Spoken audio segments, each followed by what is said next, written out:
मेरा प्रश्न जो था वो अर्थव्यवस्था से लेकर के था कि 1 ट्रिलियन इकोनॉमी प्रदेश कब तक पहुंचा देगा।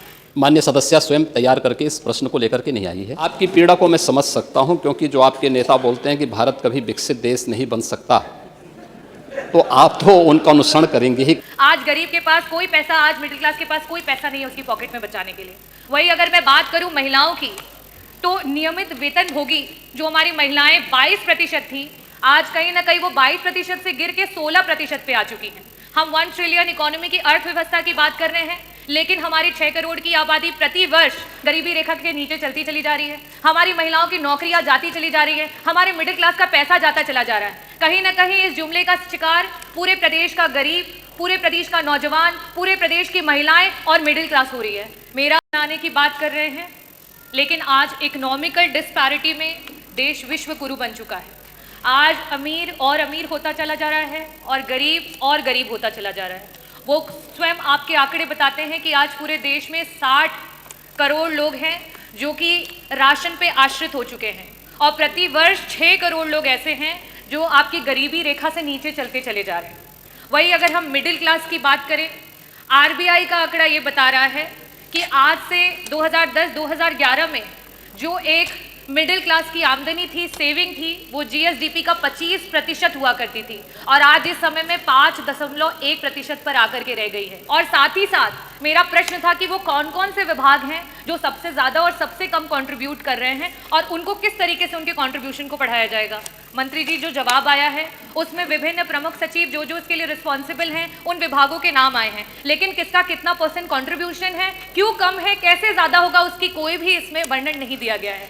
मंत्री जी जो डेटाज अवेलेबल हैं आपके और गवर्नमेंट के, उसके अनुसार एग्रीकल्चर डिपार्टमेंट, इंडस्ट्रियल डिपार्टमेंट और एम्प्लॉयमेंट, ये तीनों मिलकर के ही हमारी अर्थव्यवस्था को सुधार कर सकता है। और आज स्थिति ये है कि अगर हम पिछले वर्ष से अभी के ग्रोथ रेट की बात करें, अगर जिस ग्रोथ रेट से हम चल रहे हैं, आज से आगे वाले 20 से 25 सालों में भी हम 1 ट्रिलियन इकोनॉमी तक नहीं पहुंच सकते हैं। हमें 20% ग्रोथ रेट की आवश्यकता है, और यहाँ हमारा ग्रोथ रेट 10% मीन अगर हम देखें तो सिर्फ वहाँ तक पहुँच पाया।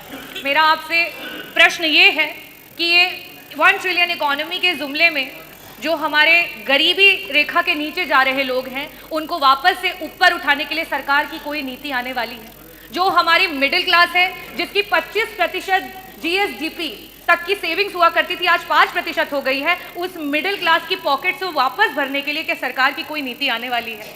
जो हमारी महिलाएं 22% तक थी, उन्हें बढ़ा करके आगे लेकर के जाना चाहिए, आज 16% पे आ चुकी हैं। उन महिलाओं को वापस से नौकरी पे लाने के लिए सरकार की कोई योजना है? और साथ ही साथ मंत्री जी, विभागों का वर्णन आपने तो नहीं दिया, मैं आपसे दूसरा यह सवाल करना चाहूँगी कि एग्रीकल्चर डिपार्टमेंट को 4 गुना काम करना पड़ेगा, हमारे इंडस्ट्री डिपार्टमेंट को 3.5 गुना काम करना पड़ेगा, और एम्प्लॉयमेंट रेट को 4 गुना काम करना पड़ेगा। जब आप पिछले 2017 से लेकर के 2025 तक उस ग्रोथ रेट को नहीं कवर कर पाए हैं, तो आगे आने वाले समय में आप 5 साल का दावा कर रहे हैं कि 5 साल में आप 1 ट्रिलियन इकोनॉमी बनाएंगे, आप कैसे बनाएंगे? और मैं पूरी उम्मीद करती हूँ कि मंत्री जी जब भी जवाब देते हैं बहुत ही डेटाज के साथ देते हैं। मैंने जिस तरीके से जीएसडीपी का 25% का डेटा रखा है, महिलाओं का डेटा रखा है, साथ में गरीबी रेखा से प्रति वर्ष जिस तरीके से लोग नीचे आते जा रहे हैं उनका डेटा रखा है, मैं पूरी उम्मीद करती हूँ कि उस डेटाज के साथ ही जवाब मिलेगा। बहुत बहुत उनको तथ्यों की जानकारी होनी चाहिए कि उत्तर प्रदेश ने $1 ट्रिलियन की इकोनॉमी बनाने के लक्ष्य को रखा है, और भारत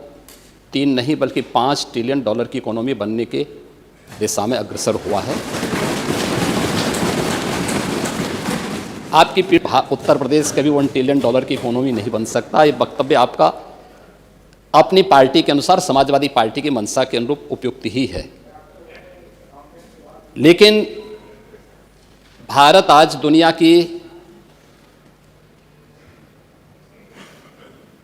5वीं बड़ी अर्थव्यवस्था बन चुका है, और 2027 में भारत $5 ट्रिलियन की इकोनॉमी बनेगा, इसमें कोई संदेह नहीं। और दुनिया का सबसे तेजी के साथ